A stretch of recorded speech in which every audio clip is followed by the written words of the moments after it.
Hi, guys.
Right. Good afternoon, everyone. We will call our meeting to order.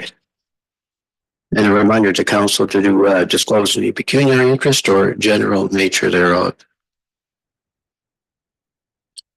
Seeing none, and we do have one councillor online today. Amon. Hi, Amon. Hey, You can guys. hear us. I can hear you. Can you hear me? Excellent. Yeah, sounds good. Yeah, perfect. And we'll go to approval of the agenda. Todd and Smokey, any questions on the agenda? Additions? Call the vote. All in favor? Opposed? The motion is carried. Minutes of February 23rd. Minutes of February 23rd. Amon and Rod. Any questions on the minutes? Call the vote. All in favor? Opposed? Motion is carried. Next is a public meeting. And it's regarding our 2026 budget. And just ask our treasurer to come and give us a brief overview.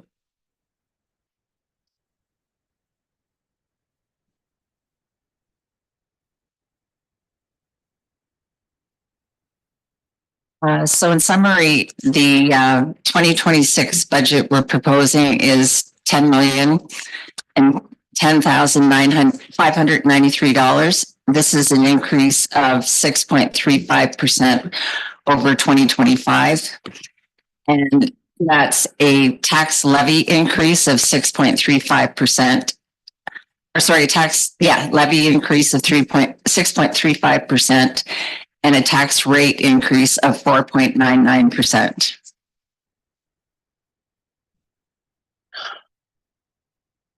So this is the third time we've seen the budget, and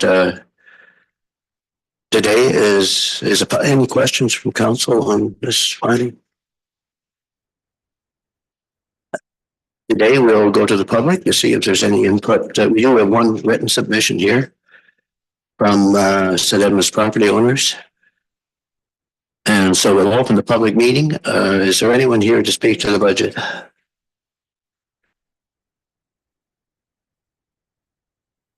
No one here to speak to the budget. Anyone online, Lindsay, to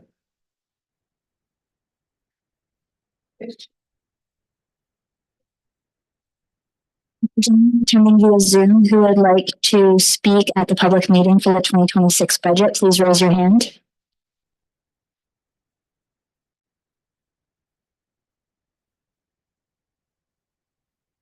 There appears to be nobody online who wishes to speak. online? So we have had the comments from the St. Edmunds property owners, and we've all had an opportunity to read them.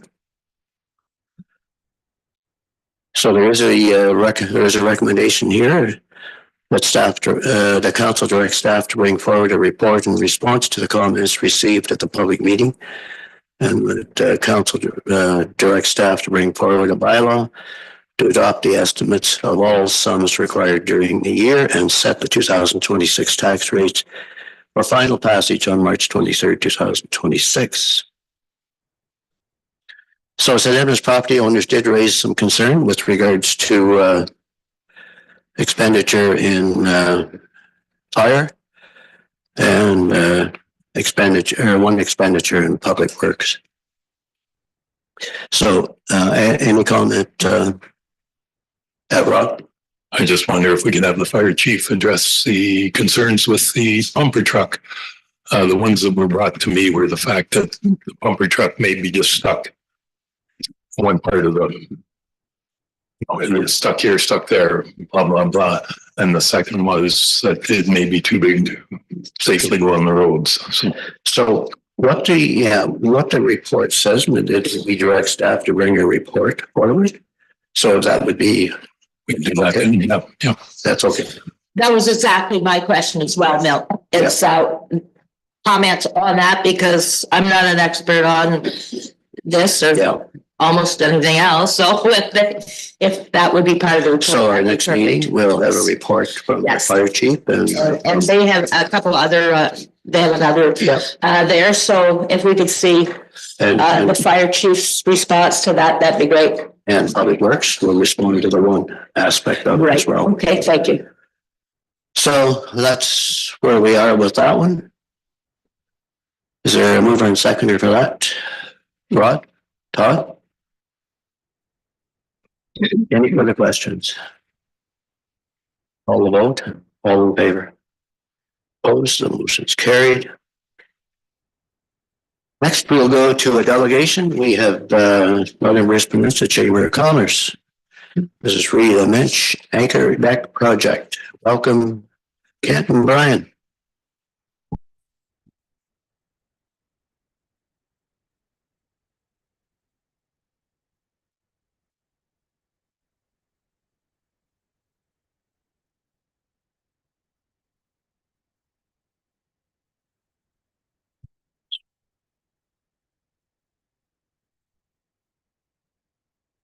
Greetings. Thank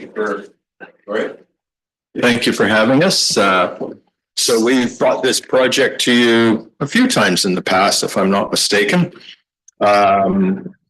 You've read what we sent to you, and did you get the letter which I included with it on the breakdown of the timeline on it? And do I need to go back over that again? If you want to. Okay. The Minch deck is still alive. Project, as you know, it's on the south side of the harbor in Tobermory, taking better use of that little cliff edge that's to the north of the stairs that come down up to where the Minch anchor is, and a little further past that. First came into being in the winter of 2021, 5 years ago. After getting board and member approval, the concept was sent to council in May of 2021. We refined the project and finally presented it to council again in January or February of 2022. Council asked questions about funding costs, good questions. I think we indicated at that point in time, we were thinking about 250 would be about the upper side of it. At some point it was left with staff, but council did set aside for $15,000 for engineering on the project. Sat for a bit of time until I believe in the spring of 2024, we asked CAO Peggy Van Merle West. You still remember that, I hope? Yeah. At a chamber board meeting, if they would like us to take the project back and over and run with it, and if the 15,000 budgeted for engineering was still available. She said it was. We then talked to Doug Hill, a local contractor, James Hill Construction, asked him if he could help us out with some good construction drawings, better than my hand scratching, and make the job easier for the engineers. That's this guy. This is, by the way, Brock with GEI Engineering, who has done the plans that have been sent to you. And Brian, as you know, is our chamber coordinator. Those plans were ready in October of 2024. Oh, where am I? Now we contract with him $2,500 to do the plans, another $500 to do a costing on it. Those plans were ready in October of 2024, and then we're able to contract GEI out of Owen Sound to run forward with the engineering in November of 2024. GEI, they also did the engineering on the deck at Devil's Monument, and Doug Hill actually was the contractor that built that. So good continuity there. Site visits, plan reviews, revisions, summer, and then the project was handed off to another engineer, that's this guy, who made some unexpected adjustments, partially due to the new electrical components added to the electrical building. This created certain difficulties with the stair components, so we felt the best way to solve the stair and the structural issues associated with it was to eliminate the stairs. There were already a set of stairs down to the lower level, about 100 feet away, and let's just not fight it. And you can always add stairs to it some point in time later if we can figure it out and get a good set that works. That doesn't interfere with the area down below as much. But we thought that was the best solution at the time. Those plans are now what we have presented to you with appropriate costing for approval to move forward to finalize this project. And we'll have to have some discussions on exactly how we go about doing that. Funding was to be from paid parking revenue. And that was our plan from the beginning. And I understand there's still a few nickels left in those accounts. So any questions at this point? Questions from council? Any questions regarding our project, Smokey? You talked about the stairs not being necessary. I noticed, at least on the plans that we have, that you have washrooms on the deck. Yes, at both ends, there was a nice little spot to put one washroom at each end of the deck. The washrooms down below are not wheelchair accessible at all, whereas if we attach one to the deck on either side up at the top, fully wheelchair accessible, and it's not like we never have a need for washrooms in the harbor. And it's very easy to plumb those ones and run electrical for them because we just run them to the existing washroom situation that's down below. Okay, that was kind of my question about, why the ones already there where they're in close proximity, but it's the accessibility. And have the engineer has looked at those washrooms there had to be a connection underneath the street and across into the sewer. So that looks like it's, because I see your budget's up to 360 now, right? There's some areas to trim out of that. Yeah, okay. I'm just kind of, this is the day to ask questions, Yeah, right? absolutely. So I'm just wondering, those washrooms, and I see they're on the other end. You've looked at, I'm sure, connecting them to the sewer there? We haven't costed that portion of the project and the existing sanitary. We're aware the washrooms are there. And now we have further detail on how the existing ones were cooked up. We can proceed in the same manner. Because that's just one line running across the street there, right? Yeah.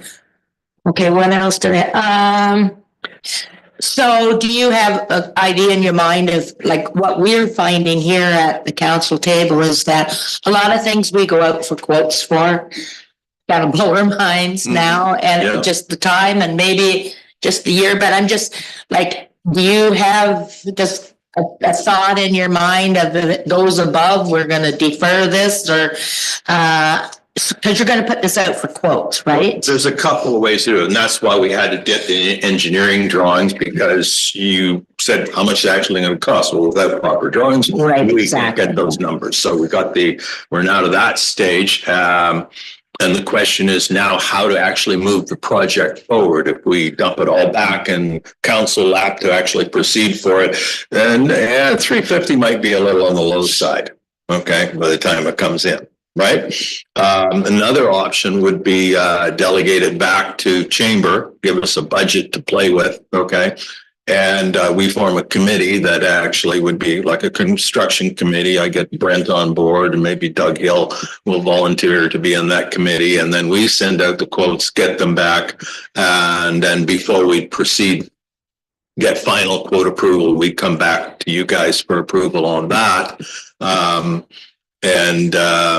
Like I said, there's some things in the estimate, like rock chipping. I think there was 15,000 in there for that. And There's gonna be some. do you really think there'd be need for rock chipping? No. I think in some locations where the deck posts are landing, because of the nature of the cliff, the escarpment, you don't know until you get there what you're looking at. Okay. Yeah.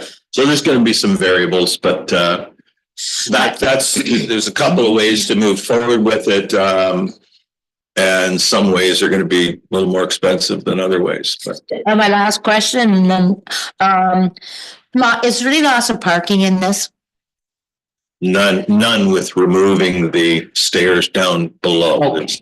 I Don't just, touch down below at all. The nice thing about the deck too is that it's all has existing access all the way along the deck. So it's foot and wheelchair accessible for all the sections of the deck. And that's the nice thing, going back to your point on the washrooms, is the washrooms down below were originally designed to just handle the excess capacity we needed in the harbor for getting the deck. Okay, so we got those 6, but they ended up having to be raised up because of the way the sewage box was put in, and so they're not wheelchair accessible. Whereas this way, anybody using the deck has access to washrooms as well. and there's 2, but there could be 1 if cost became an issue. And it could be done, and where possible, could be accessible. That's all I have. Thank you. We could eliminate both of them if costs are a real sticking point, and you can also cut the deck in half. Do just the stone lower section and then add the wooden section on it another time.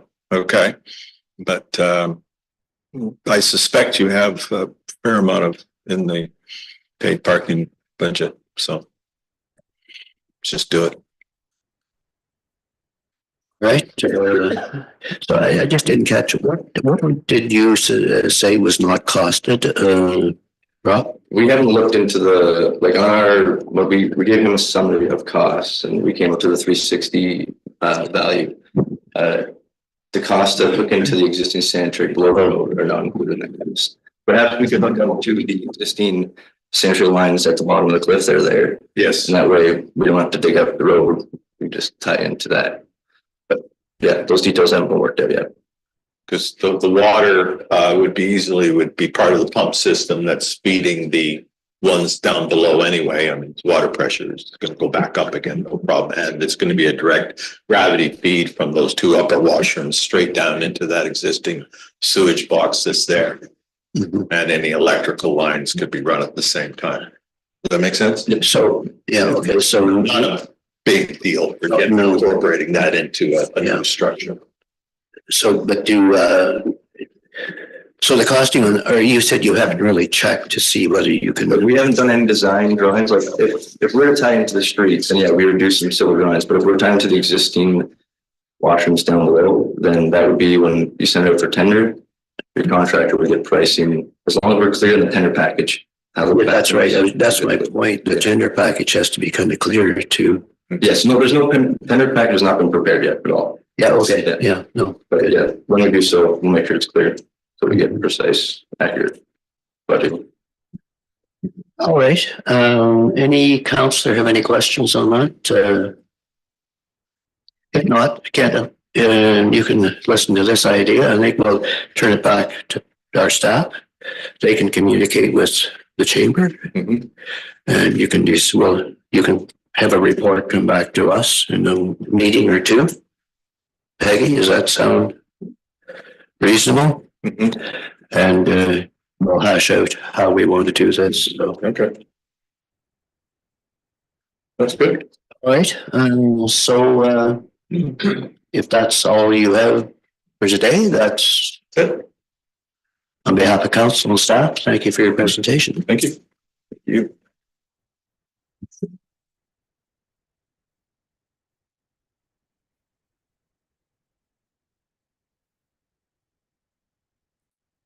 All right, we will go to agenda items. CAO report. This is on Broad Street. And we had a look at the EIS. Environmental impact studies on both those properties, both Hay Bay and Broad. So just a mover and second to bring it forward. Broad and Broad. Questions?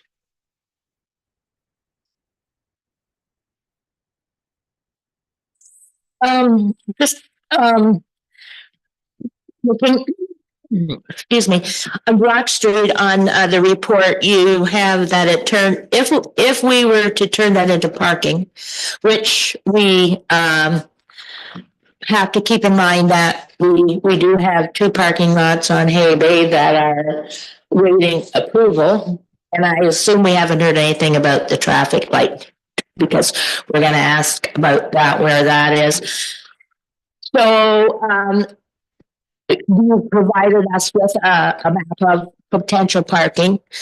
And it looks like it would only be like 27 sites in that area. So if we do the math and just being, I guess, fairly general on how much it would cost to pay whatever we plan on doing, like you're looking at, about $20,000 per parking site. And and as much as it would be nice to get people off the street, I think we would have to really, that's a lot of money for a parking space, in my opinion. I know in the city, it's a drop in the bucket, but it just seems like, and the other issue that I brought up and brought forward was that we haven't determined what's happening with the Tobermory water system. And we had looked at that property as being a pretty viable site if that was to go ahead. So I guess those 2 things just lead me into a position where I'm not sure it makes sense. And as far as the bus that, we're providing transit from where we're possibly putting more parking once we get the old daycare and site raised. Like we do provide transit in Lions Head, and if it came to that we needed transit once we had the additional parking in Tobermory, anyway, that's my comment on it. I just think when you take a look at in that site and the issues we've proposed this before to people in the area, and to do that for only 27 sites is pretty costly when you think about what was paid for the site and to develop. But that's just my comments right now.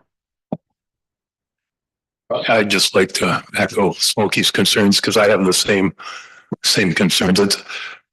It is an expensive parking spot, and I'm not too keen on making more parking spots just for the sake of saying we have more parking spots, especially when there's potential for those other 2 big sites to be established.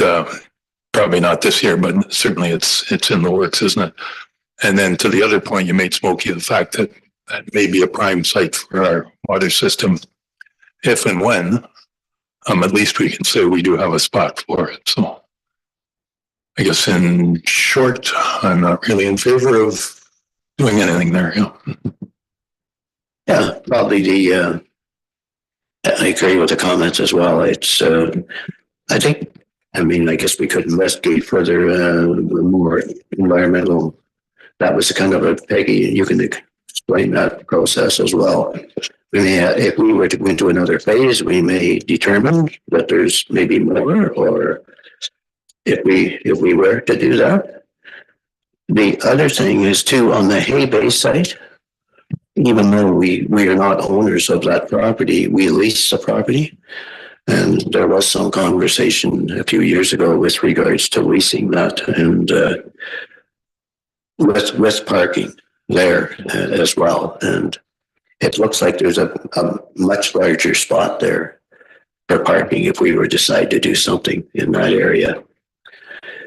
But I guess for today, we need to determine about the site where the daycare. What's the name of that street going in there? Centennial? Centennial. We need to determine if we're going to proceed with that as well. So if that's the suggestion, it's in the budget to proceed. And if we're going to head in that direction, well, then the other two are probably not on the table right now. So. And just to clarify, yeah, go ahead, Tom. Can I say something just to counter what's already been said? Yes. If we think that this could cost $300,000, it's only $11,000 a parking spot. And the thing is, if we just make a gravel parking lot, anything could be done to it afterwards. We're not saying that the water plant couldn't go there in the future. And the other thing is, if we can have a spot where people can walk, we're eliminating the shuttle bus. And I think a shuttle system would be very hard to operate on long weekends with Tobermory traffic. If we can do something that allows people to drive up to Tobermory, park their car, and then just walk downtown. If the other does work where we can have access at Hay Bay, that would be a different story. But I don't think doing anything at the Brock Street property would deter us from any future uses for that property if we're just making a gravel parking lot. And we are on the right side of Highway 6 and not having to rely on the street light for pedestrian traffic as well, which is another point to consider. If we knew Hay Bay would give us access, because the other thing is we have to look at people coming to Tobermory that may not necessarily all be going to a cruise where they have access to Bruce Anchor or Blue Heron parking. Those are just a few items for thought.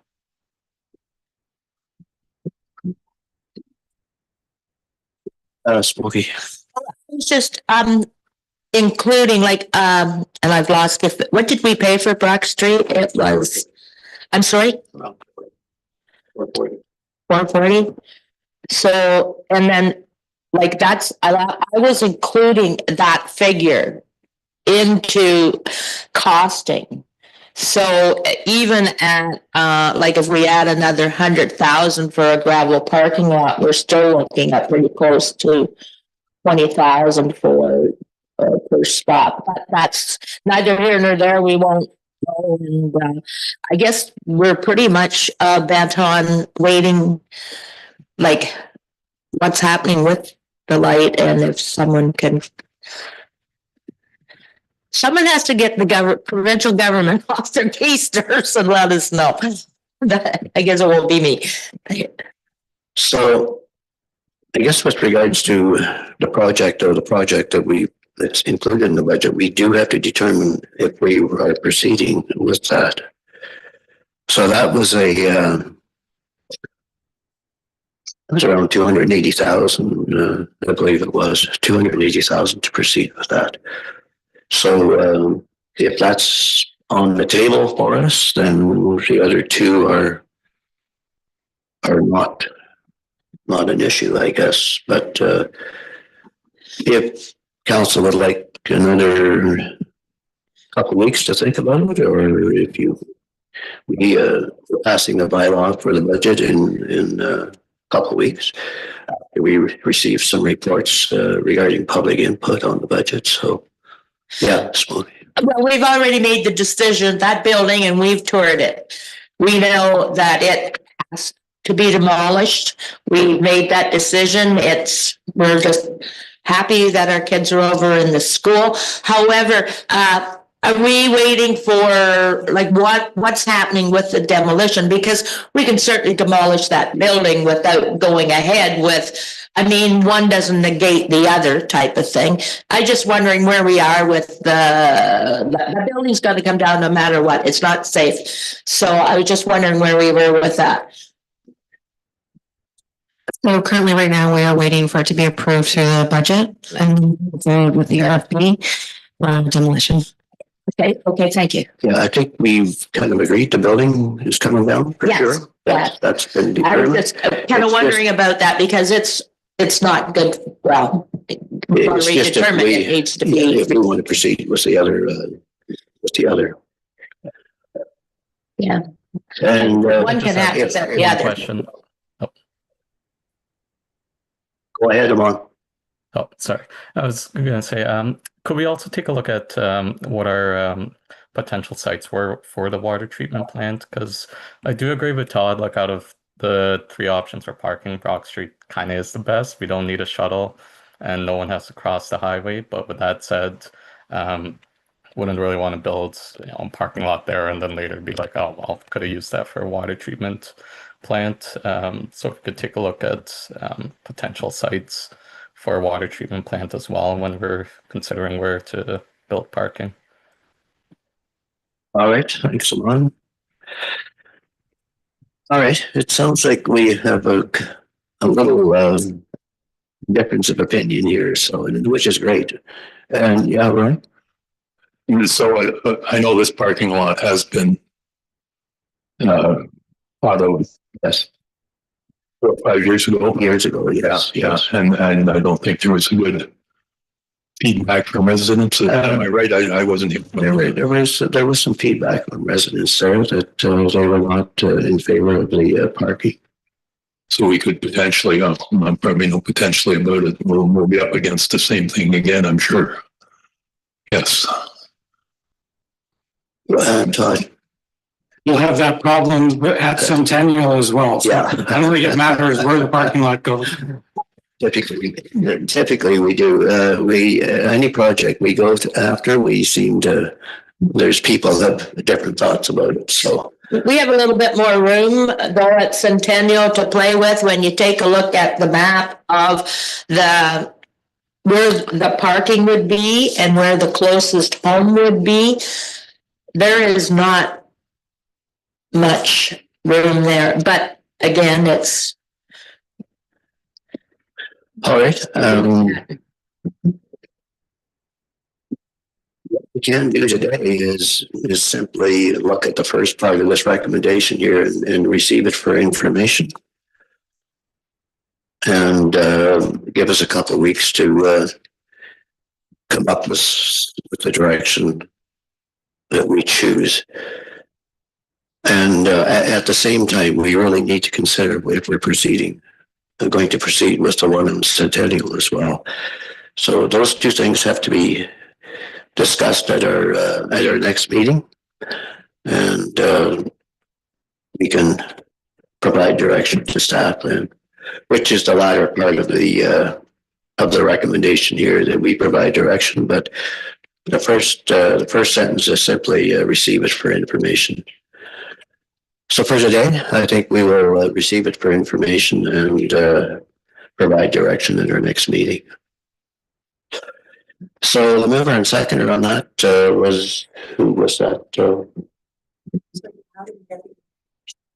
All right. So with your permission, we will remove that last sentence from the recommendation.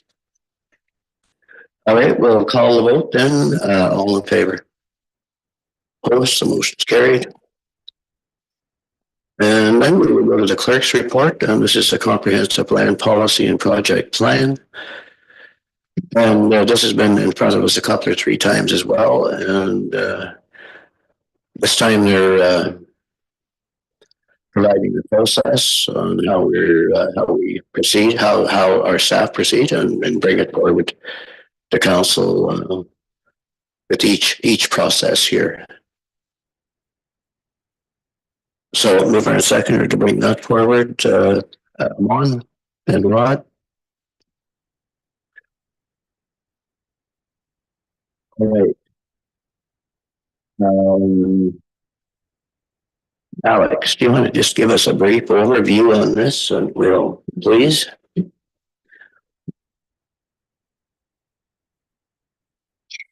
you, Mr. Mayor. So to your point, this is the third time that the policy has been on the agenda for council, and we're looking to approve it at this meeting today. The report goes into some more details about the number of requests that are currently pending, and my department is happy to begin that process, but we do need the policy in order to follow the process. I consider the policy sort of step zero. We will be bringing further reports to council as we review that list of requests. And it's ultimately council's decision in what to do with municipal land. So the policy ultimately gives us that framework so we can get started. And legally, we do need a policy to govern municipal lands. So if there's any questions, I'm happy to answer. Any questions on the report?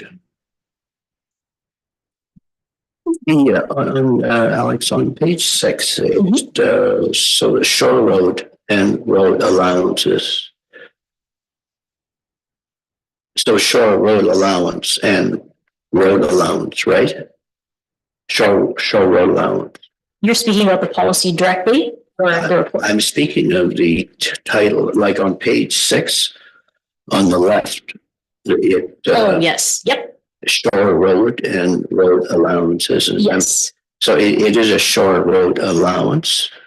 So there's two types. There's shore road allowances and then there's unopened road allowances. So this policy would provide principles to govern both of those kinds of transactions. Right. So I'm just wondering if that could be a little clearer there, perhaps, like just a shore road allowance and road allowance. So that's whether it be assumed or not, and closed up by us or not assumed. Yes. So you're actually reading the summary of the policy in the report there. If you scroll to the bylaw that's later in the agenda, those two terms are both defined in the policy and it's a lot more specific under section 3. Okay. Yeah. All right. And then on easement. So it's so at the bottom of page 6, it states that,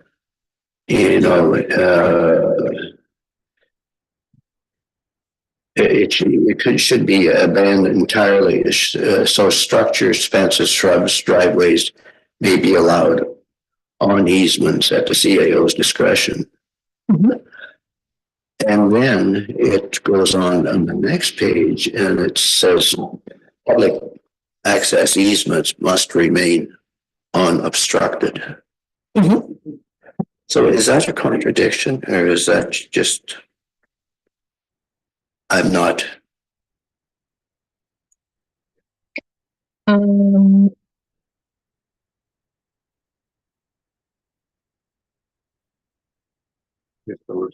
So in the policy on page 16, public access for easements says easements that have been established for public access, also known as a right of way, shall not be obstructed in any way. The municipality will immediately remove any obstructions or structures over a public easement at the expense of the landowner in accordance with the municipality's encroachment bylaw. So we do currently have an existing encroachment policy.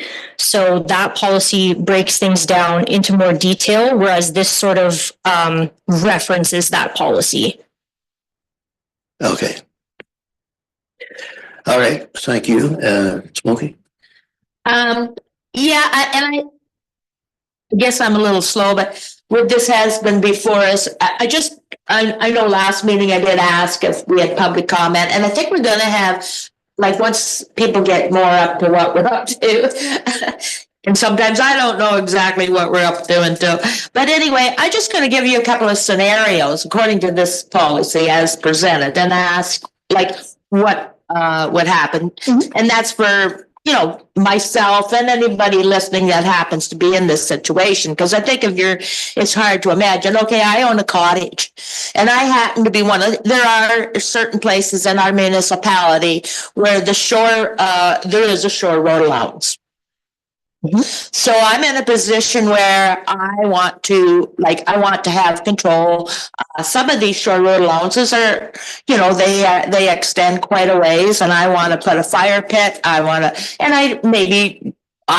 to control that area. So what does the policy, the way it stands, mean for that individual that owns that cottage? What options do they have and ramifications? So it would depend if they're just simply wanting to use it. That might fall under access within the policy. If they're wanting to purchase it, that would fall under the shore road allowance purchase section of the policy.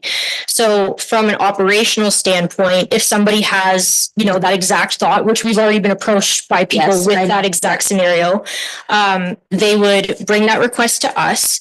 We would review it. So we have a very thorough planning coordinator where he pulls up the mapping. A lot of folks might not know exactly who owns that piece of land. The municipality might not own it. So we do have to verify the ownership and the legality of it. So we take a thorough, detailed look at it. We look at the mapping. We question them with regards to, what the use might be, to your point, whether it's a campfire, etc. We would gather those details, and then our planning coordinator would draft sort of an internal staff report that says, okay, this is the request that's come before us. We need to hear from Public Works. What are the operational implications? We need the clerk to think about legal, like what legal ramifications are there? And we gather all that information, and then the management team can give their best subject matter expert recommendation.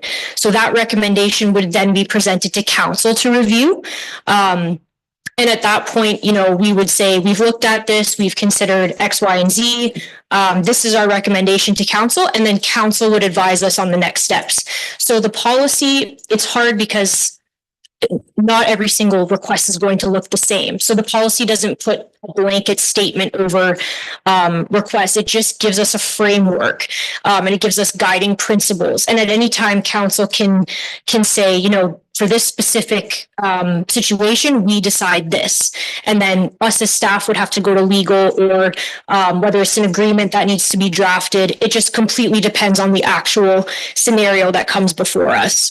Because and it's a complicated thing, because those of us have been, Milt, you and I way back have been involved where people had, it was beside a public right of way, and then they had your cottage. They put rocks there. I've always used this area.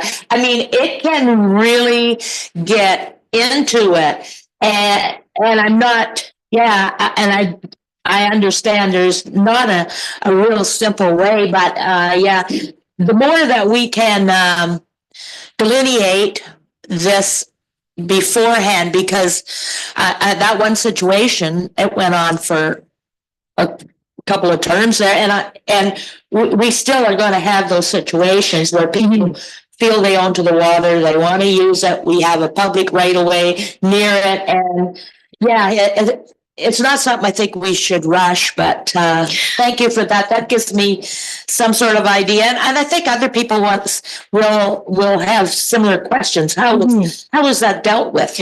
And you bring up a really good point with regards to enforcement. So this policy doesn't necessarily touch on enforcement. This is more the legality side, following the steps that council has to go through with regards to declaring lands as surplus and then passing a stop up and close bylaw. The enforcement side of things, and our chief bylaw officer is away today, but that's a different scenario where if we get a complaint coming in where, a neighbor says, so-and-so is using this public access, could you please come and investigate? Then our enforcement officers would go and look at that. They would likely follow some of the same steps, like look at the mapping, do a little bit of digging, and then it might be a conversation with someone who's improperly maybe using it. But this policy speaks to acquisition and disposition of municipal lands. So very, very important to have those kind of guiding principles. And then same with the shore road and road allowance, because like I said, we have a lot of requests right now, whether people are looking for access or they're looking for, they would like to purchase a section, and we have to look at those requests and decide, is that something that council wants to? Because obviously we don't want to get in a situation where and I'm sure we wouldn't, I mean, it's just common sense. We have, like, you can't sell a shore road, it's, the only purchaser should be people that own the cottage. Like, it's, to me, shore road allowances and road allowances are totally different animals. Yeah, for sure. I agree. And the legislation needs to reflect that. Yes. Thank you so much. Yeah, no problem. In our previous discussions, the public access component, I think we all decided was the most important thing. And that's what we would sort of weigh heavily on that when we made the decision. So I can see your sort of hesitation. How do we incorporate that into sort of our thoughts and wishes into this bylaw? But the way it stands now, every council, of course, is going to have a different idea, aren't they? And to your point, Deputy Mayor, if I may, Mr. Mayor, sorry. We do have in the shore road allowance section of the policy that the first order of business is to maintain in public ownership. So that is one of the principles in the policy. But again, we would bring that to council. And there's a fun word in this policy that I like called unfettered. So council can make a decision and they shall be unfettered by previous decisions, meaning unaffected. So if there's a previous shore road allowance that you made a decision about, the next one that comes forward, it doesn't matter what you decided previously. You have that discretion. I like that word. You too. Unless you're the landowner that has a shore road allowance in front of you, then unfettered gives me butterflies, because I would not be interested in, and I mean, it'll affect real estate, it'll affect a whole lot of things, because thank goodness we have limited numbers of these, but I think those people need to be protected in some regard. But as far as road allowances and the shoreline in front of them, anyway, I don't think we're ready to pass this today, would be my opinion, but even I need more information, and hope maybe in 3 things I should have gotten it. But anyway, that's what Alex, just to clarify, in the shore road allowance thing. So you talk about merging. So I think the report speaks to merging with the abutting property owners, right? Yeah, so that's sort of, so going back to what Councillor Golden had said with regards to concerns that landowners might have. So I used to be a real estate law clerk, and when you're hiring a lawyer to look into the property that you're purchasing, you absolutely should get a title search so that those things come up in your legal search. This is not all on council's shoulders, and council does not hold all liability to that. Just wanted to put that out there. With regards to merging, that would be sort of the legal side of the transaction. So once all the steps have been gone through, and the lawyer is actually going to register the title transfer, that's when merging would occur. Because if you have 2 parcels with title being the same, they automatically merge. So that's what that's speaking to. So, but if a shore road allowance is between me, my cottage, and the water, the only person eligible to buy that shore road allowance is that property owner, right? It's not somebody that just flies in and wants to buy that. Correct. Yes. In principle, that would be one of the things that we would be considering for the request. So if we were to get a request in from, to your point, somebody flying in, that would be what we would be looking at. Like, are we really going to sell this to so-and-so? Because the policy actually does speak to property owners being considered first. Yeah. And so, and is it more explicit in this report or bylaw? It states that yes. You can't. Yeah. So that's what I think people need to understand. It essentially says first dibs go to the adjoining property owner. Well, yeah, but what if they don't? What if they're not able to do it? What if their means is not? What if they don't have the means to do that? And then yes. So is the concern can they use it or can they buy it? No, well, supposing there's an interest in that shore road allowance, but not the property owner that's abutting it. Yep. How does that work? So if that person, the person that really should own the property, if it ever was to be sold, is the person like where the cottage, the shore road allowance, and then the water. Mhm. So it shouldn't be the guy on either side. Right. It should be the person that's directly. Only. Absolutely. And that is 100% council's discretion. That is 100% up to council. Okay. Should the report be more explicit in that, or can it, or is it, or maybe I'm missing it? Let me go back to the section of the policy because the policy is a lot more specific. My report is sort of a higher level. Yes. But I can go to that section, no problem. I mean, if that is in there, I mean, the other ones, I mean, they're straightforward for me, land acquisition, disposition, access, Yep. easements, so they're all. And, but there's just the one there that I'd like a little more clarification on. Smokey, sorry. I'm just gonna say, these shore road allowances were established when at some point somebody thought there might be a road going there.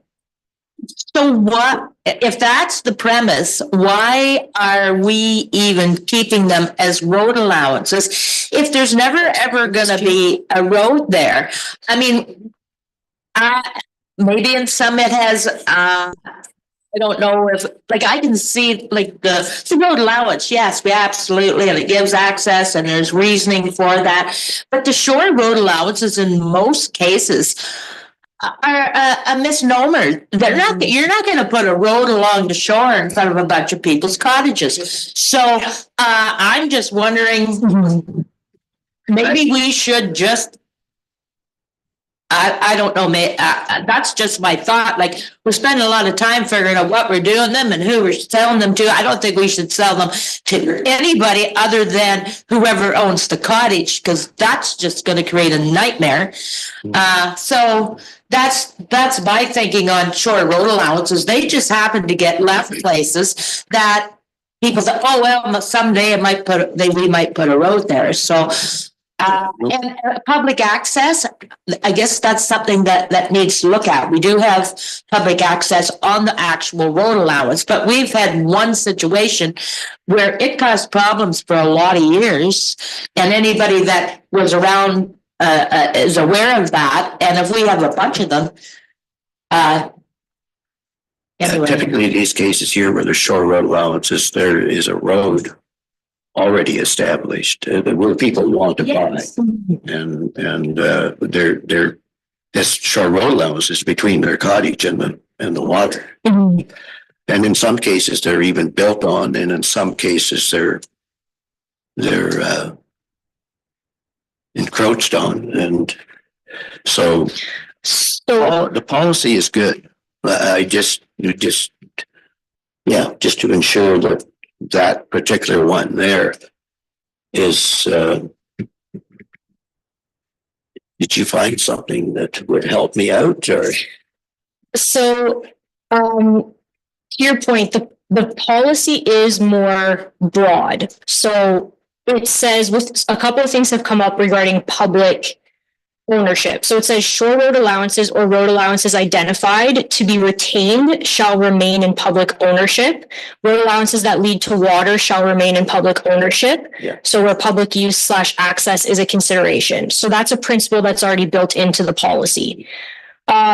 With regards to the scenarios of somebody like your neighbor wanting to buy the shore road that's sort of in front of your property, etc. When people bring requests to us, they have to be specific about the section that they're looking to purchase. So we would need that information. It's their responsibility to get the land surveyed and appraised. So all of these pieces would be put in front of council for a decision to look at. The thing that I want to caution council about with not passing the policy is these requests are coming at us nonstop, and we do need a way to get started on processing them.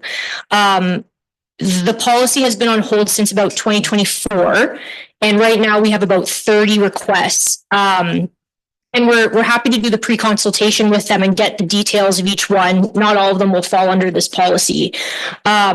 but it does make it difficult to not have a policy to follow. And we've been very open with those who have been requesting, like we've said, council deferred the policy in 2024. We're working on an updated one and we'll let you know sort of next steps. And then in terms of the specifics that council's looking for with regards to road allowances, I almost want to say it would be best to get legal advice about how specific can we be about saying what folks can and can't purchase in a policy. Like, I think council has a lot more discretion when it comes before you in that format of this is the application, this is the survey, this is the mapping. Where this is very much the governance level, so that we can on the operational side get started on some of these requests that are coming in. All right, thank you, Alex. No, I am 100% for policy. It's what we do and what we should do. So the mover and seconder on this is Can I pipe in for a minute? I know it's the council, but people are confused. I met with Monica Morrison on Friday. And here's the map of one section. Just to give you an idea, around the corner from me, the shoreline road and the access to the water. What is there? So if anybody wants to look at this, because there seems to be some confusion. and the confusion, I'm sorry, is I'll just bring a little bit further here. The shoreline road, you can see the properties abutting to the yes, shoreline. yes, And this would never be affected, this here according to the policy. It's this here that I walk at this particular point. it's public access. So that's, is it the only public access? we're there, but they're everywhere. It's a road allowance though. That's a Shoreline. It's a shore road It's a allowance. shoreline road allowance. Yes. yeah. So that's why when we were speaking about it, I thought, I think I need to kind of, I hate to interrupt because that's not. And it talks about, the end of the road, but I just wanted to show you what the mapping looks like. And you can see the properties that are butting up. Yes, yeah, and that's exactly what we're talking about, is the properties that are butting up against the shore road wells. If they buy it, I cannot walk there anymore. And Where's the road? Where is the actual road? it's right here. Oh, the road is right here. Yeah, so it's So like the concession we're road almost running parallel with the shore. is running parallel. And these butt up here, but I could not walk that anymore. So I just thought I'd show you. Victoria sometimes is the best way to look at this. Yeah. And if this property here buys and this property here buys. Yeah. Am I crossing properties that I don't even know? Or they put up, yeah. Yeah. Does the actual road run to the water? There's the actual road? This one here, it is open No, but the actual road, here. no, that's the shore road rounds, but the actual opened road rounds that you pointed out before, it runs parallel. Here, yes. Yes, does it run to the water? Road. Pardon me? It doesn't run to the water. Okay, This runs to the water yeah, and people access, there is parking there, they access. But if these properties are sold, and you know what, frankly, if I lived there, I probably want that little piece of property. But yeah, where do I walk and where can I not walk? yeah. It's more of the, like a comp, and then it gets involved in policing. Yeah. Right? So Enforcement, yeah. I just thought a pictorial would probably give you a better, but anything that runs from the road, Yeah. the water is not affected, it's at least part. Yeah. Yeah, There's water. yeah, good. Okay.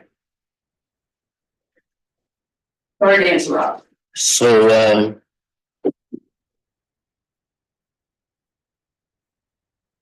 I'm sorry, it was Todd and Rod on the road. So the wish is to proceed with the policy, or what do you want? I'm fine with putting it off for a bit because we want to give another kick at the cabinet. I'm assuming a lot of the people that have signed up do have shore road allowances in front of them, so they are There's interested. 10 of them. Yeah, I saw it, yeah. Well, I think we need a little more clarity on it. Okay, So is that the feeling of most, or what's the, Amon, what's your thoughts?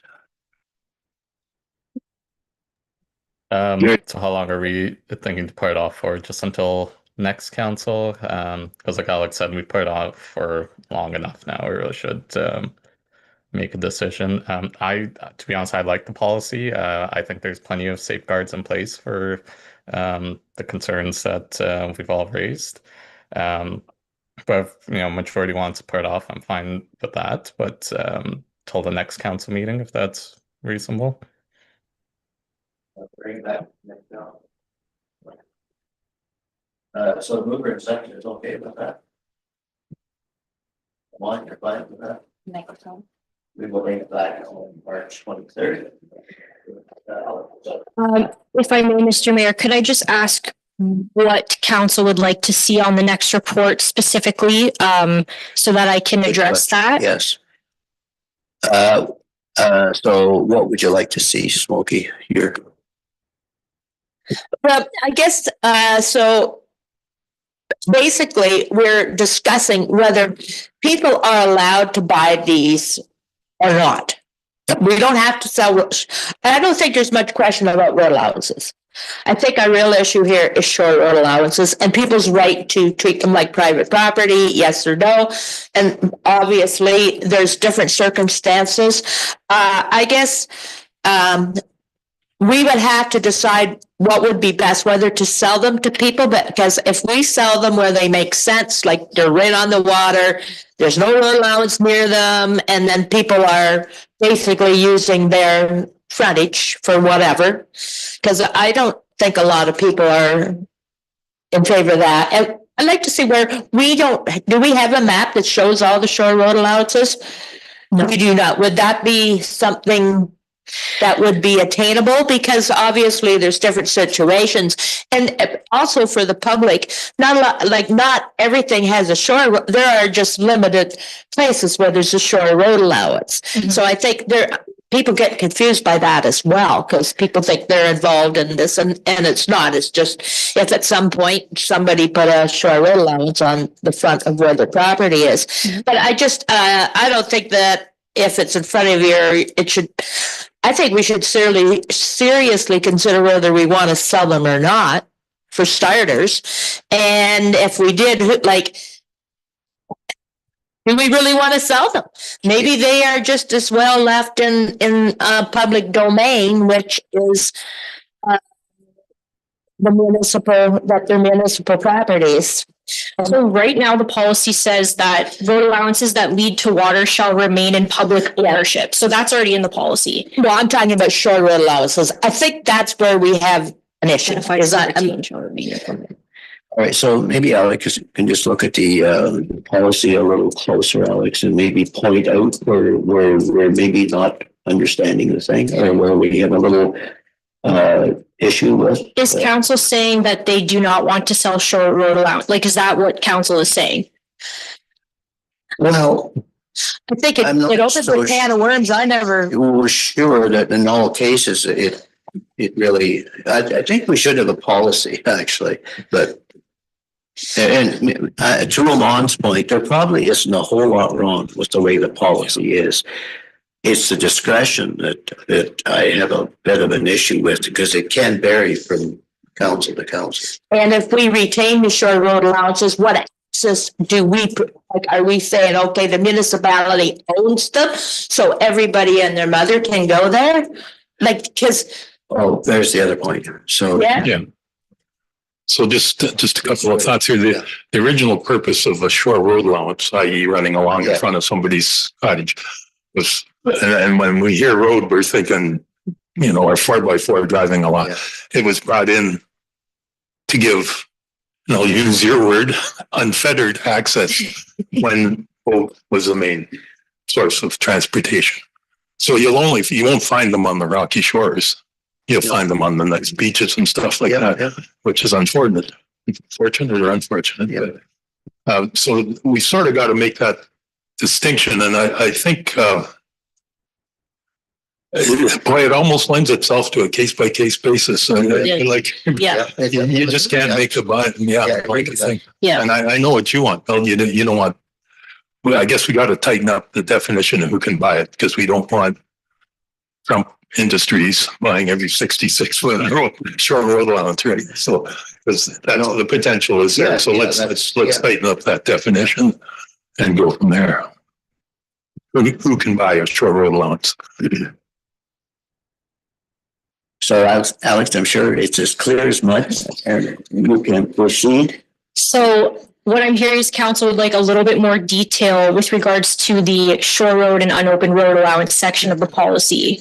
And to the people that are able to purchase those.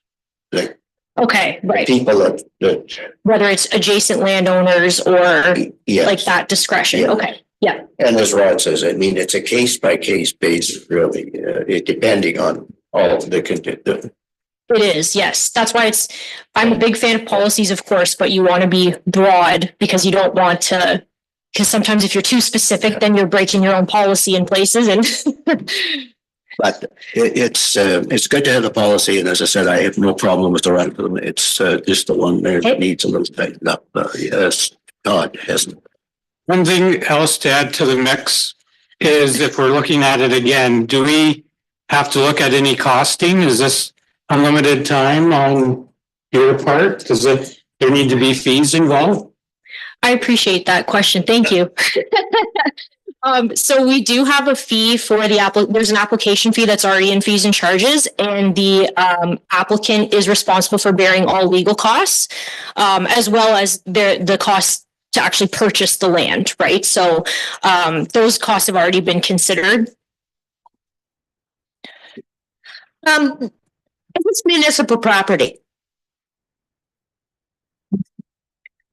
What kind of jurisdiction does a municipality have for access?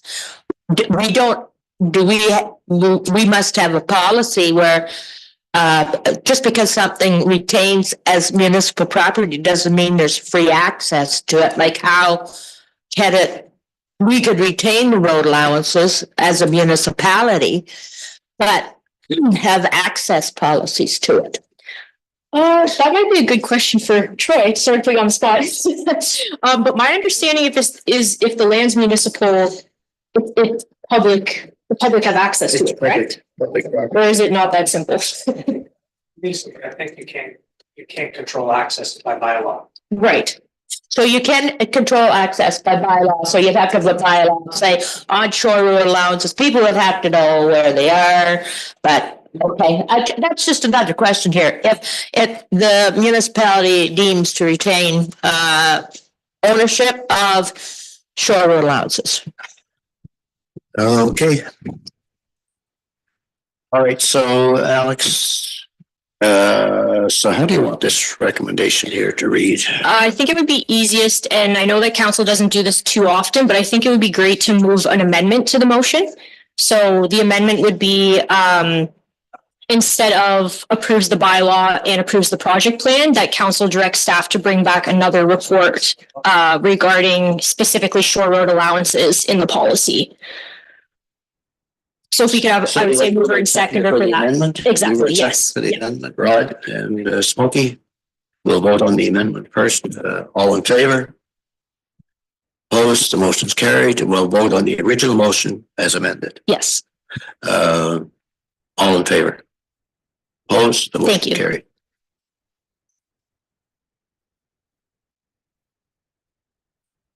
Item C is the clerk's report. It's the administrative monetary penalties system. And once again, Alex, maybe just give us a brief overview of this and the positive pros and cons, which you already have. Thank you, Mr. Mayor. And I'm sorry if everyone is sick of the sound of my voice because I'm getting there. So the administration, like it. That's word of the day. yeah. So AMPS. So this was brought before council back in 2023. It is a system that more and more municipalities are opting into, and it is essentially a way of with regards to appeals to enforcement tickets. So it brings that process internal where the municipality is managing it as opposed to using the POA system through the courts. So this is me sort of bringing it back for council to sort of look at it as a whole. What are the benefits? And then we've been actively working on bringing forward a draft bylaw for council to review as well. So happy to answer any questions. Mover and second to bring it forward. Rod, Todd. All right, Rod. Yeah, just one question I've got here is the third-party screening and hearing officer to facilitate the proceedings. If you could just give me some idea of what we would be thinking of in that respect. For sure. So staff would recommend a third party, and there's parties such as people who are paralegals by trade, let's say, and they have, and basically their whole business is doing hearing and screening proceedings. So staff recommend this approach. You can use a staff member internally, but I think it makes the most sense to use a third party to remain completely neutral when looking at decisions. It definitely cannot be the bylaw officer that issued the ticket that can sit in as a hearing officer. So just to keep the process as extremely non-biased and neutral, that's why we would recommend a third party. So in the POA system, do we use it very often? I guess Carol's not here, so I'm sorry to. Yeah. So right now we only use the POA system. But do we use it often or? Yes. But Yes. do we actually have to go beyond, like? You mean for the appeals process? Yeah. So when individuals are issued a ticket, they have to initiate an appeal through the POA system. Yes. Yeah. Yeah. And but I'm just wondering, does that happen often? That It does. Okay. Yes, it does. Yeah. All right, so this then would be really advantageous. There are some advantages. Yeah. Sorry, Rod, go ahead. So just one second question then is this third party adjudicator, are they sort of on a retainer as needed, I guess? Exactly. Is that how it works? Yes. How many appeals would they be handling a month? That's a good question. And I think maybe in the next report that we bring forward, we could bring you some numbers with regards to how many currently go to the POA system. So then maybe we could get an idea. Okay. Good. Thank you. Smoky. Well, I just saw that Carol did sign, so she's been working with you on that as well. Yeah, okay, thank you. That's all. Further questions? Call the vote. All in. One question. Sorry, Amon. Yes, sorry. Yeah. I was just curious about the cost difference. Is it cheaper for us to hire like a third party person versus like going through the POA system? I think the fee per service is reasonable, and I can include it in the next report for council to look at. It also brings up a good question because the POA does withhold fees when they're processing parking tickets, and so that's revenue that the municipality would ultimately be able to keep through the AMPS process. So it sounds like council has some interest in those numbers, and I can present that in my next report with the draft bylaws. Perfect. Thank you. You're welcome. Okay, thank you, Amon. So any further questions?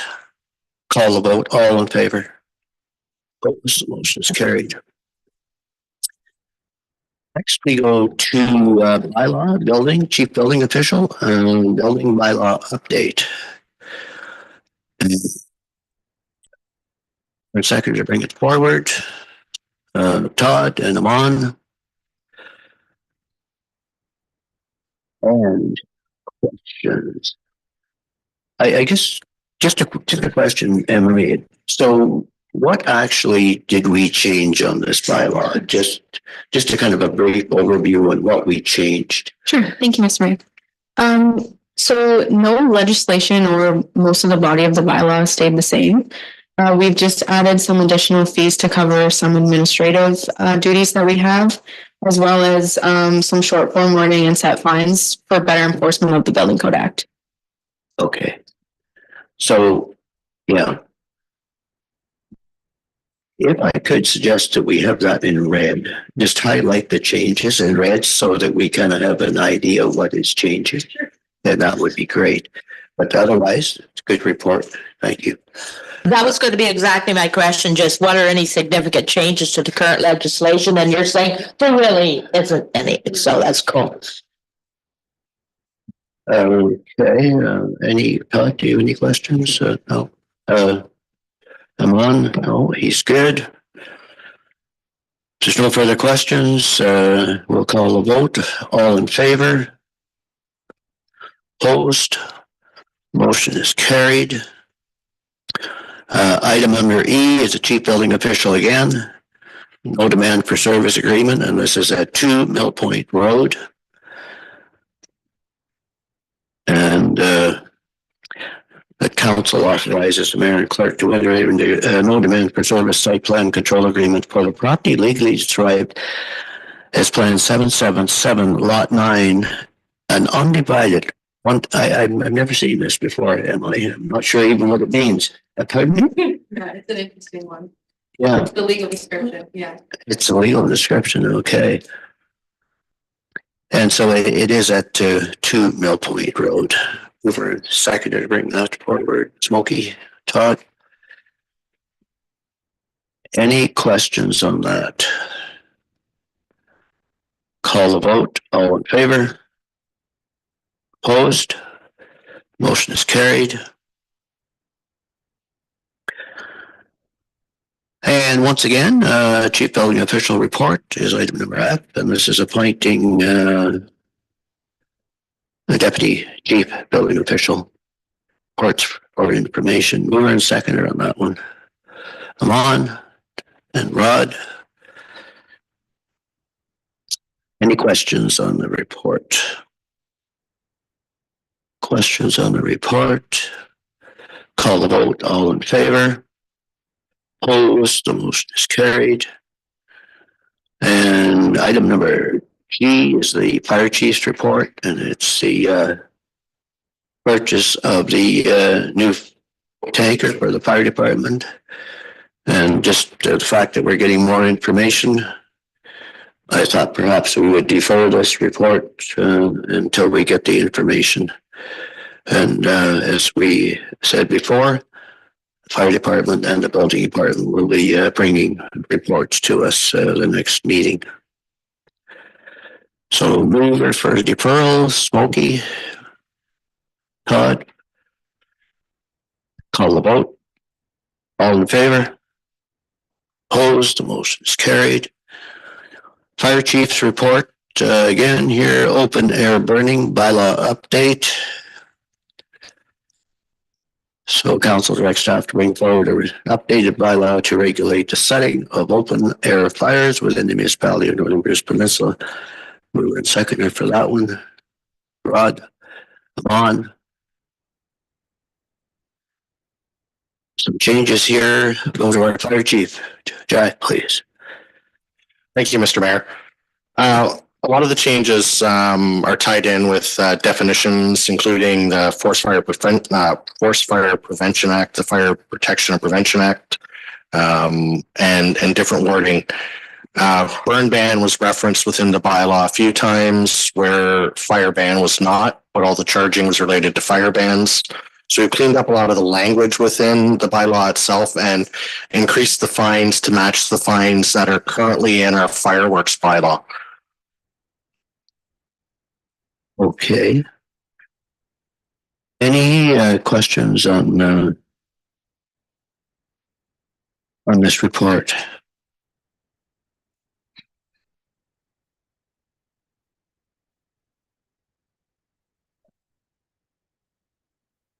No questions? Call the vote. All in favor? Opposed? Motion is carried.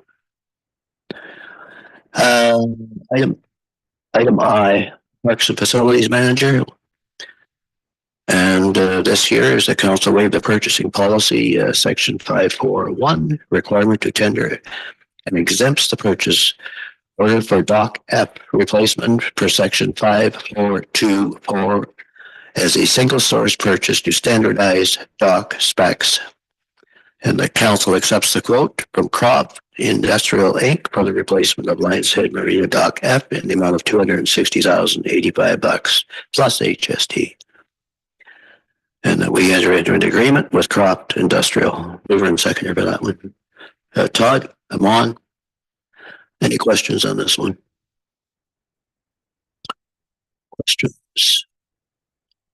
Call the vote. All in favor? Opposed? Motion is carried. Go to J is the Chichimon Festival, 2000, November 20th, 2025 minutes. Chichimon Festival minutes. Mover and seconder for that. Smokey. Todd. Any questions on the minutes? Questions on the minutes? Call the vote. All in favor? Opposed? Motion is carried. Go to Museum Committee, February 3rd, 2026. And that is the minutes of that meeting. Mover and seconder for that, Rod. Todd, sorry. Any questions on the Museum Committee minutes for February 3rd, 2026? Call the vote. All in favor? Opposed? Motion is carried. Other business. Rod. Just had a thought. I'm going to throw it over to Troy and Jack to hash out. We were talking to getting a roll-on, roll-off thing for the up at St. Edmunds landfill, and you talked about a water tank possibility for that. Is there a chance to use that in a fire department capacity, I guess? That's a good question. And Troy and I actually had a conversation about that for our council meeting. I don't think it would be feasible in order to have a roll-off tank. The tank would have to be full all the time. It would be difficult to load on. If Troy's using it, then it wouldn't be available for emergency services in the event of an emergency. So the dual purposeness of that truck would be problematic in our view. But a good question. But in a real emergency, you'd do it, Troy, wouldn't you? Yeah, certainly. And Smokey. Under new business, I don't know how many people are on social media like me, but I wanted to mention that our arena was highlighted in the social media. It's called For the Love of the Game. They go around, have a van, they post it, and there wasn't anything, like, it looked fantastic, absolutely amazing. It looked clean, well maintained, and the local comments to that were very positive. So I just wanted to send out kudos to the staff at the arena. I don't know if they knew they were coming, but the arena's always, but they did a whole, so if you haven't seen it, it's on the Facebook. And yeah, they did. I don't know that much about For the Love of the Game, but they go around and they sure did a good shout out for Lions Head Arena. So I wanted to acknowledge the staff there. And I didn't see it, but we all acknowledge this. I'll send it to you. It's short. It just, they pull up in a van and go in, and they took a bunch of pictures, the ice surface and the hallways, the dressing rooms. It looked fantastic. So FYI. Perfect. Other business. Does anyone else have other business? If not, we'll go to correspondence. And this is the Blue Water Board. Asking for support. And there's a sample resolution here. So we can use that resolution, Alex, I guess, to Thank you, Mr. Mayor. Yes, if council would like to pass a motion in support, I do have one. It's up on the screen here. So council is welcome to review that. Is it similar to the Clarington one, or is it? Yes, it is. Okay. Yes. All right. So mover and seconder for that, Smokey and, Rod? Any questions, comments? Well, I'll just comment that I was just happened to see where the province is, just to give our listeners, maybe they weren't aware of this, but the province is looking at not having local school boards except for separate school and Catholic, yeah. yeah, and First Nations maybe. Yeah. So basically that would be the school board for our schools here.